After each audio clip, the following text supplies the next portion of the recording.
All right, and thanks for stopping by. Well, does this place look familiar or what? You know it, I'm back up here at the horse park. I bet I've walked this track 1,000 times, but you know when I'm in Nashville, I gotta come up here and get a walk in. And check on the ponies. Looks like they got a few new ones in the stable now. I did see Ghost Rider, I did see Zeus and Bucky, and the rest of them look new to me. I do not recognize all these horses. But let's do a walk and talk today. Take up some of your Saturday. This is my place of refuge when I'm in Nashville. You know, it's the only place I can come in this town and get some peace and quiet. I don't know what it is about this place, but you can be parked in a parking lot by yourself and someone will pull right up next to you with their car stereo blaring and booming and just sit there and let the car idle and let the radio go while they text on the phone and they think nothing of it.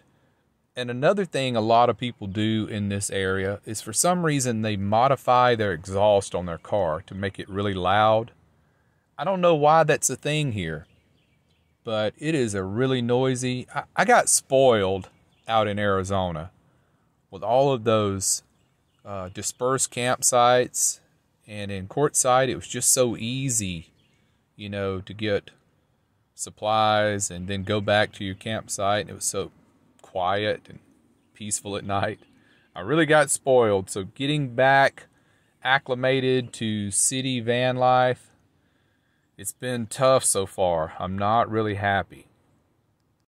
But it's real pleasant to get back and see these guys. So this one in the front here, I don't recognize. There's Zeus in the middle, Bucky to the right, Ghost Rider down at the back there. And we'll see some new faces as we move on up the fence line. Yesterday, when I pulled up, it looks like the stable manager has changed his feeding time. He was up there at the fence, up at the stables. He'll get out a big pot and he'll beat on it with a wooden stick. And all the horses come running up to the stable because they know it's feeding time. And that was at about 4 o'clock yesterday. And that's about an hour early than he usually does it. So I don't know what's up with that. But I did get to see them all run across the pasture as soon as I was pulling up to the parking lot. So I've been really busy the last few days with van maintenance and running errands and spending all my money on gasoline. Isn't that a shame how gasoline shot up so quickly? It's really messing with my budget, and we'll talk more about that in just a minute. It's really going to affect my travel plans this summer. Yeah, inflation and gas prices has really got me down. And the only thing that picks me up right now is coming out here to visit with these fellas. I see a new face here. Let's check out this guy. I don't recognize this one. He's pretty frisky though. It seems like everyone who comes to the fence line, he's ready to come and greet them. We need to give him a name. I'm thinking Chester. What do you guys think? Put a name in the comments and see what we should name this horse. Because you know I got to name every animal I ever come in contact with. Oh, I did see Earl the squirrel. I mean, as soon as I pulled up, he was there. And of course it was Earl. I'd recognize him anywhere. He looks completely different than any other squirrel. Completely different, right? So back to the changes in my plans. I'm going to hang around Nashville until probably, let's see, today's Saturday. I'll be here to probably Wednesday or Thursday. And then I found out my dad's having a medical procedure on the 18th. So I'm going to go down there. I want to be close by when that happens. So I'll probably go on down to his place on the 16th.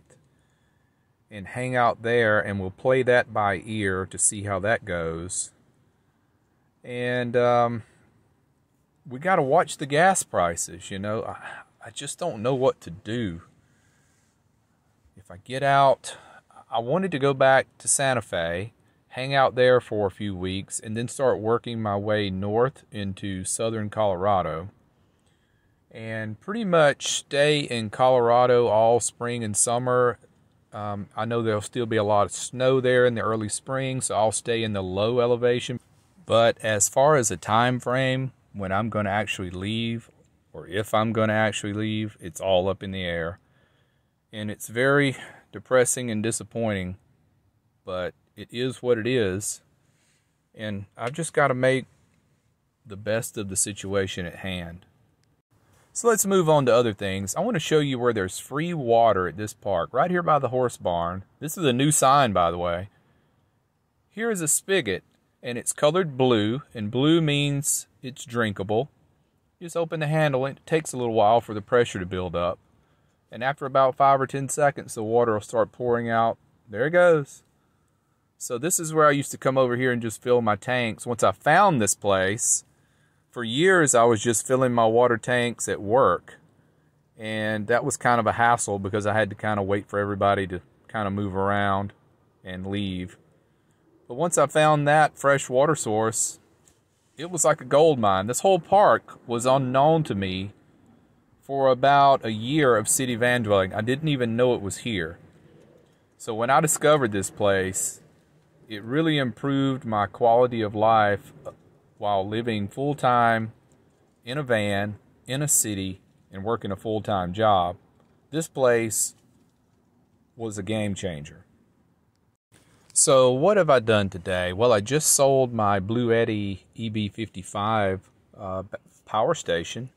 That was the one that they sent me to review. And that's how I make pocket money. You know, I'll do reviews. Some of the stuff I keep, some of the stuff I sell on Facebook Marketplace or places like that. And another company has sent me a smaller one. So now I have 2 of the smaller ones. They're the 300 watt versions. And they're like the Jackeries, you know. And I just prefer having 2 of the smaller ones than the one big one. They're just easier to manage, and for the stuff I need, the smaller ones are just more practical for me. Like running my little guitar amp is about all I use them for. So the Blue Eddy was just not needed, and I needed the pocket money. I mean, I got to buy gas, right? I also had a couple of those folding portable solar panels. I sold one of those and I gave one away. And I've still got a 200 watt folding panel I need to sell. And I've got another 100 watt folding panel that I need to sell. And make some more gas money, I guess. So I guess I'll be posting those up at some time. So in the next few weeks, I still got to get a little more maintenance done on the van. I still need to get a coolant flush. The van is coming up on 5 years old, and it's about to hit 53,000 miles, so it's time to do that. And also, I need to do a transmission flush. And the transmission flushes are tricky. I mean, if you do it every 50 or 60,000 miles, that's great. But if you miss that mileage and you wait till you've got like 80 or 100,000 miles on, it's best to not even change it. It could cause your transmission to start slipping because that fresh, clean fluid is just too lubricated for those old clutch plates. So I'm going to stay on a regular routine and just have it flushed about every 50 or 60,000 miles because, you know, I've got to keep this thing maintained. I don't want to risk it. So I guess you can tell by the way I'm jumping from topic to topic that my mind is just not really clear right now.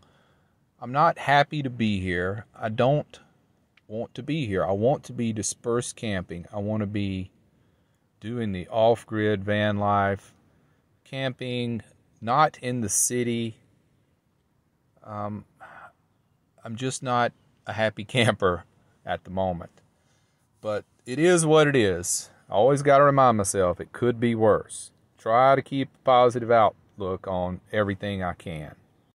But I can't help thinking as I walk around this walking track that I've walked 1,000 times, it's kind of like coming back to a place. It's almost like taking a step backward, if you know what I mean.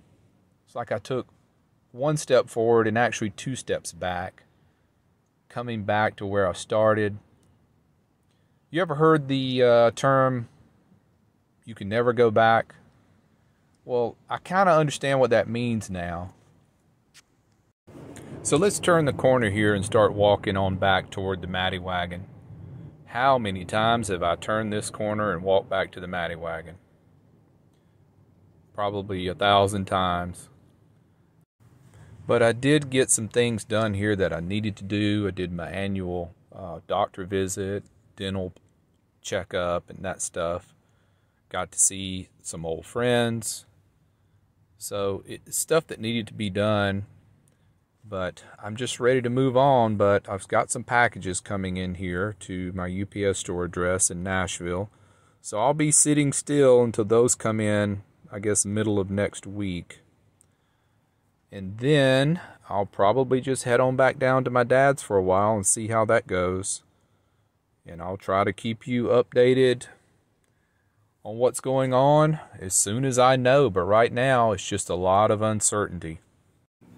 But as we wrap it up here with a walk back to the Matty Wagon, I want to thank you for stopping by and putting up with my ramblings today. But it feels better just to talk it out. So many memories here. But let's end this thing. I'm going to get back into the van and make some lunch. And I've got some more reorganizing to do, as I always have. Under the bed. It's always something under the bed I need to rearrange to make more room. Just look at this fine machine. Makes me feel better just being here at the Matty Wagon. All right, my friends. Until next time, take care, be well, and smash that bell.